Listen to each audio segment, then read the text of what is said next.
If you're a true Christian, you already know this. But if you are someone that is not a Christian that happens to be watching this video, the world hates Christians because the world hates Jesus Christ. This is something that comes very obvious if you are true about your walk with God.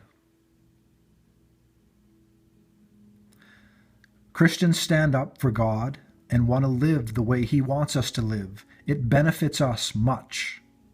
The world wants to do Aleister Crowley and self-help guru Tony Robbins, do what you want, when you want, with who you want, how much you want. That's success. Aleister Crowley, do what thou wilt shall be the whole of the law, right? Just do what you want. And God says, wait a minute, I want you to live the ways that I want you to live.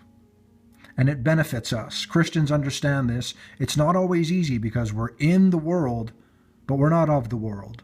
We're passing through, trying to get people to have salvation, even if they don't think they want it. They're mistaken about that. On screen is a Taiwanese actor. He's very clearly doing one-eye symbolism here, the Eye of Horus, where he darkens one eye utterly.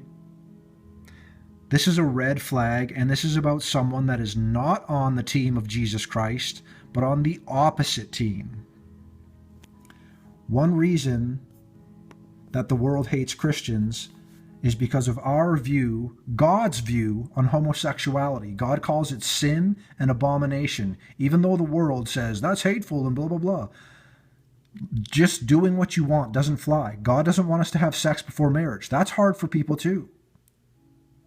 Sex is just out in the open in the world, right? There's pornography everywhere. Most of us, or all of us, have dealt with lust in our lives and the struggle to refrain from having sex before marriage. Homosexuality, you need to just look at Sodom and Gomorrah. Sodomy, yes. God doesn't want this to happen in the world. It sends people to hell because it's sin and abomination.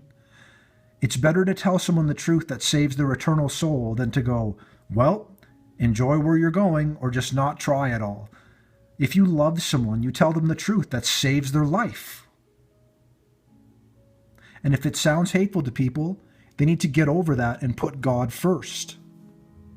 I don't know if this actor is a homosexual in real life or if he's just portraying one, right? Another thing that this world does is try to normalize it, make it seem like it's A-okay.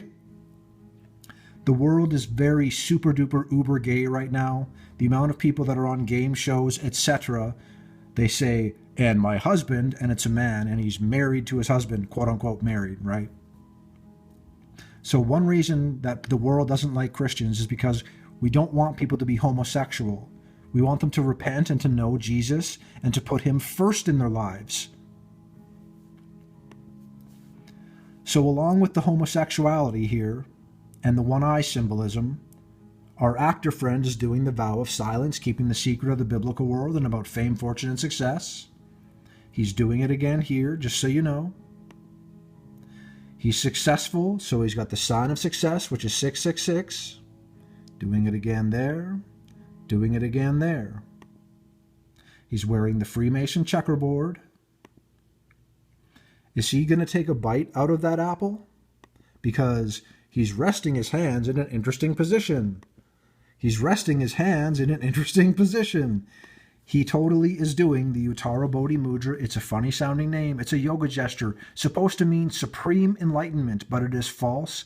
It's deception from Satan and the pride of humanity to pose like this. It's the signs, symbols, and agendas in this world. The world pushes them, and if Christians say, hey, maybe we should put God first and not do what our flesh wants, etc., the world gets very mad at that, even though they don't realize that it's leading them to hell. So Christians care for people because I and my brothers and sisters don't want people to go to hell. If someone hates us right now, they'll get over that when they realize they have salvation. Hopefully, I want that. Or they'll realize it too late and they'll be weeping and gnashing of teeth, and heaven and hell are real. Good people aren't good in the eyes of God, right? And most people will know what I mean when I say that. Like, you want to be a good person and do good things, but that doesn't save you. And all of us are guilty sinners who have lied and had lustful thoughts about people we're not married to. As two small examples, many of us have put up a different image of God in our head that's fine with this, that, and the other, and that's serving another God. That's serving a fake God, a false idol. Brothers and sisters, I don't have everything figured out. Some days I feel like I know next to nothing, but I know that Jesus is real, and it makes so much sense. I can see the world for what it is, not all of it. I don't have everything all figured out, but having peace, joy, and being so grateful to God for what he's done on this weekend, that we're supposed to recognize his death, burial, and resurrection according to the scriptures for salvation and more. And in a world that wants to do these signs and symbols, wants to give people entertainment, in quotes, it's not so entertaining when you realize salvation is on the line. Brothers and sisters, everyone watching, God bless you.